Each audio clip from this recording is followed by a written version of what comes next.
ఈరోజు కూర కోసం హార్బర్కి వెళ్ళారండి మా పిల్లలు. హార్బర్ విశేషాలు అన్నీ మా అమ్మాయి చెప్తుందండి మీకు. మా వైజాగ్లో హార్బర్ ఉంది కదండి, చేపలకైతే మాకు లోటే ఉండదండి. చేపలు, రొయ్యలు అన్నీ ఊరిచేరికే దొరుకుతాయండి హార్బర్కి వెళ్తేనే. సో హార్బర్కి నేను మా ఇంట్లో వాళ్ళు వెళ్ళామండి. అమ్మ రాలేదు, ఎందుకంటే మోకాలు నొప్పులు ఉన్న వాళ్ళు ఖచ్చితంగా హార్బర్లో అడుగు పెట్టొద్దు. ఎందుకు అంటే జారుతూ ఉంటుంది ఎక్కడ చూసినా, అలాగే చాలా నడవాల్సి వస్తుంది. మనకు కూర్చోవడానికి ఫెసిలిటీ అలాంటివి ఏమీ ఉండవు. కాబట్టి మోకాలు నొప్పులు ఉన్న వాళ్ళు, కొంచెం ఏజ్ ఉన్న వాళ్ళు, అలాంటి వాళ్ళు అవాయిడ్ చేయండి హార్బర్కి రావడం అనేది. అండ్ చెప్పులు వేసుకునేటప్పుడు ఖచ్చితంగా గ్రిప్ ఉన్న చెప్పులు, అంటే కాలికి పట్టి ఉండే చెప్పులు వేసుకోండి, లేదా షూస్ ప్రిఫర్ చేయండి. ఎందుకంటే ఇక్కడ ఎక్కడ చూసినా చేపల యొక్క వేస్ట్ అవి ఉండడం వల్ల మీకు ఖచ్చితంగా జారుతూ ఉంటుంది. సో జాగ్రత్తగా నడవండి, సేఫ్టీ ఈజ్ ఫస్ట్. ఇంకా హార్బర్ విషయానికి వద్దాం. చాలా అంటే చాలా వెరైటీ ఆఫ్ రేంజ్ ఫిషెస్ ఉంటాయండి. ఈ వైజాగ్లోనే పుట్టి పెరిగినా కూడా నేను వెళ్ళిన ప్రతిసారి ఏదో ఒక కొత్త ఫిష్ని చూస్తూ ఉంటాను. కాబట్టి దానికి ప్రిపేర్ అయ్యి వెళ్ళండి, ప్రిపేర్ టు బీ అమేజ్డ్. మీరు ఫుడీ అయ్యండి అక్కడ, అంటే ఫుడీస్కి ఓన్లీ తినడం మాత్రమే కాదు, ఎక్స్ప్లోర్ చేయడం కూడా చాలా ఇంట్రెస్ట్ ఉంటుంది. నేనైతే కంప్లీట్ గ్యాస్ట్రోనాట్. రకరకాల ఫిషెస్తో పాటు ఇక్కడ రకరకాల టిఫిన్స్, కోకోనట్ వాటర్ అన్నీ అవైలబుల్ ఉంటాయి. సో అవి ట్రై చేయండి. టిఫిన్స్కి వస్తే ఇక్కడ పెసరట్టు ఉప్మా బాగుంటుంది, బండిల మీద నిక్షేపంగా తినండి. ఇక్కడ బుట్టలు లెక్కన అమ్ముతారండి, మీకు కేజీలు, అర కేజీలు అమ్మరు. ఖచ్చితంగా బుట్టలు లెక్కన తీసుకోవాల్సిందే. ఇక కానగంతలు లాంటివి అయితే 400 నుంచి 500, 600 రూపాయలు వచ్చేస్తుంది బుట్ట.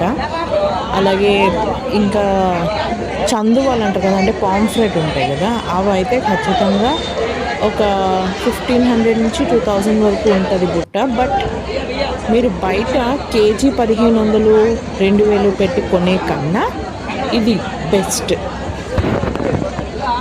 ప్రాన్స్ విషయానికి వస్తే మీకు బయట కేజీ 350, 450 అమ్ముతారు వైజాగ్లో అయితే నేను బయట కూడా చూసాను. అంటే వేరే ప్రాంతాల్లో అయితే, నేను ఫర్ ఎగ్జాంపుల్ తాడిపత్రి అక్కడ అయితే ఎంత చిన్న రొయ్యలైనా సరే కేజీ 500 అమ్ముతారు వాళ్ళు. సో ఇక్కడ మీకు వస్తే బుట్ట మీకు 1600 to 1800 లోపు ఉంటుంది. ఇప్పుడు నేను జూలై మంత్లో చెప్తున్నది రేట్ అది. సో 1600 to 1800లో మీకు ఈజీగా more than 6 to 7 kgs of రొయ్యలు వస్తాయి. సో ఇది చాలా బెస్ట్ డీల్, చూసుకొని అడగండి. అండ్ మీరు ఇక్కడ బేరం ఆడేటప్పుడు మరీ ఎక్కువ మార్జిన్ అడగండి, వాళ్ళు మీకు మరీ అంత ఎక్కువ మార్జిన్తో కూడా చెప్పరు. బేసిక్గా మహా అయితే ఒక 100 to 200 తగ్గిస్తారు, మ్యాక్సిమం 300-400, అంతేగాని అంతకు మించి తగ్గించరు. ఎందుకంటే వాళ్ళు కూడా చాలా కష్టపడి తెచ్చినవి అవి. సో అంతకు మించి మార్జిన్ అడగకండి, అవి ఆల్రెడీ మీకు చెప్పేవి హోల్సేల్ రేట్స్. అలాగే తీసుకునేటప్పుడు ఖచ్చితంగా బుట్టలో తీసుకుంటున్నారు అంటే అవి ఇంకొక బుట్టలోకి వేయమని చెప్పి ఖచ్చితంగా అడుగునున్న చేపలు కూడా చూసి వేసుకోండి.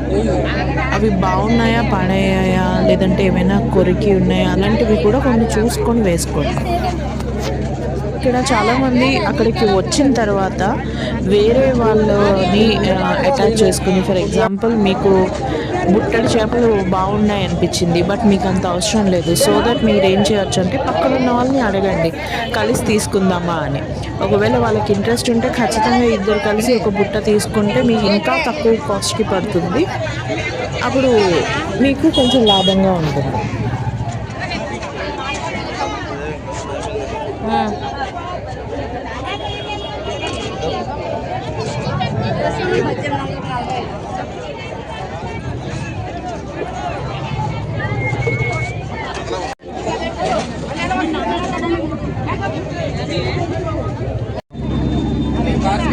సన్నగా సప్పగా ఉంటుంది.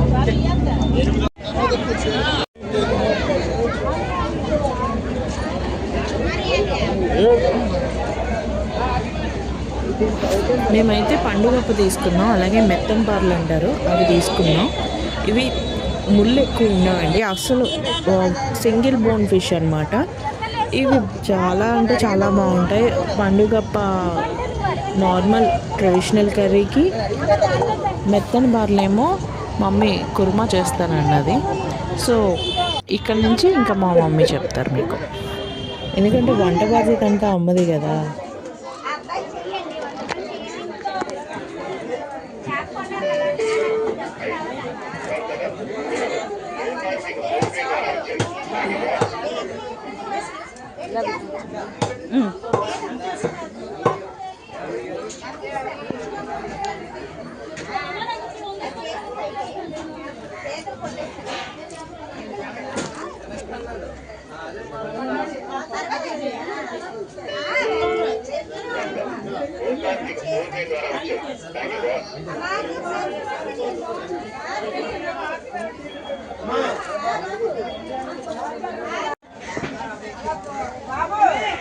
ఫోన్ చేస్తుండు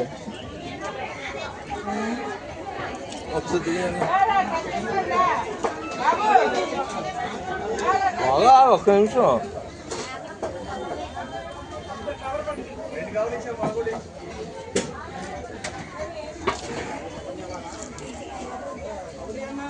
మీరు అక్కడ ఎంత క్లీన్ చేయించినా కూడా ఇంటికి తెచ్చాక ఖచ్చితంగా 3 to 4 times కడగండి నీట్గా. నేను అదే చేస్తున్నాను చూడండి.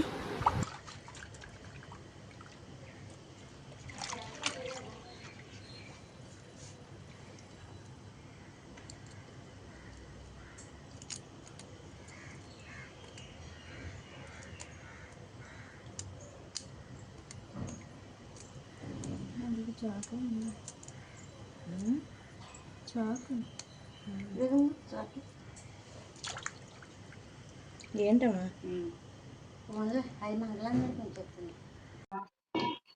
ఇంకోండి కలిపి పెట్టుకుంటున్నాను. పండుకప్ప చెక్క ముగ్గ వేసుకున్నాను, ఉల్లిపాయల ముద్ద వేసుకుంటున్నాను, కలిపి పెట్టుకోవాలి.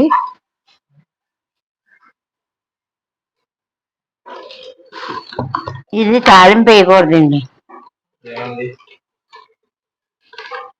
మెత్తగా ఉంటుందండి. తాలింపు వేయకూడదు, అన్ని కలిపి పెట్టుకోవాలి.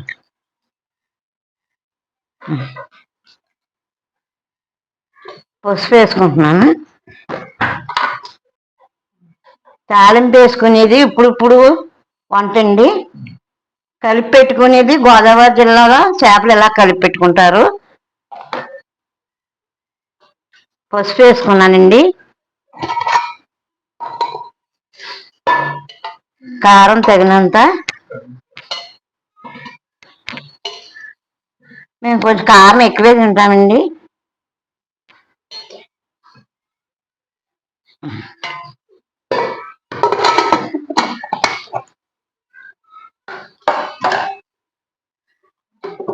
నూనె వేసుకుంటున్నానండి.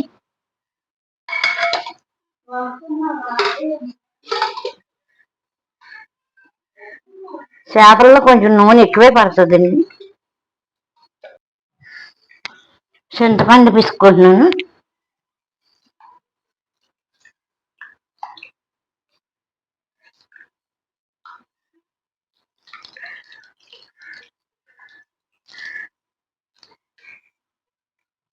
పండుకప్పు ముక్కలు కదండి, చింతపండు వెంటనే వేసేసుకోవాలి.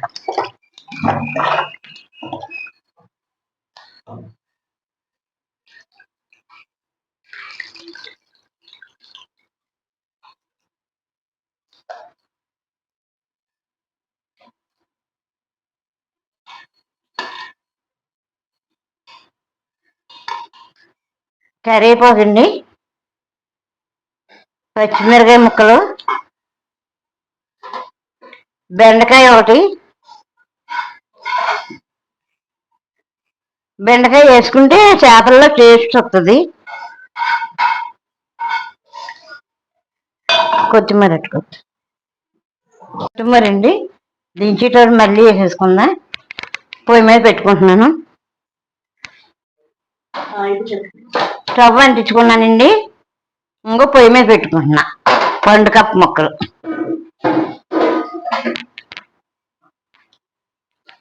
గోదావరి జిల్లాలో ఇలాగే కలిపి పెట్టుకుంటామండి. మా చిన్నప్పుడు ఇలా పెట్టింది మా అమ్మ.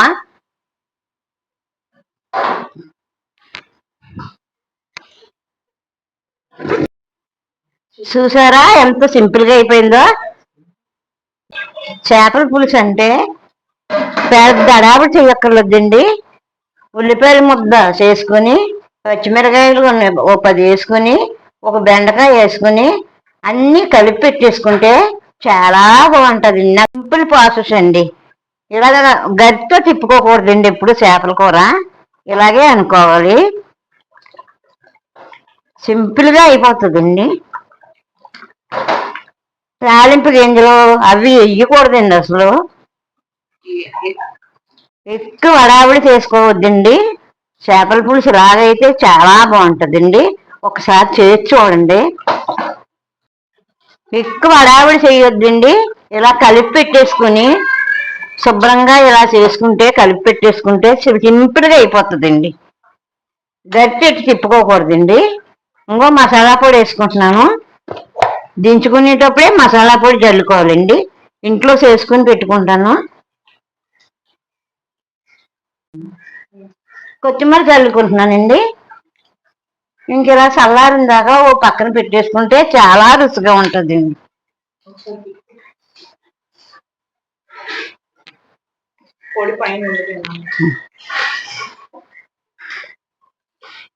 ఇదిగోండి ఇలా తిప్పుకొని పక్కన పెట్టేసుకుంటే అయిపోతుందండి. అయిపోయిందండి. కప్పుతో పాటు మెత్తని పారల కుర్మా వేరే చేశానండి. ఆ వీడియో కూడా దీని తర్వాతే వస్తుంది, చూడండి. చూసి లైక్ చేయండి, సేవ్ చేయండి. ఇంకా ఏమేమి పెట్టాలో కామెంట్ చేయండి. అలాగే సబ్స్క్రైబ్ చేసుకోండి. మమ్మల్ని ఇలాగే ఎంకరేజ్ చేయండి.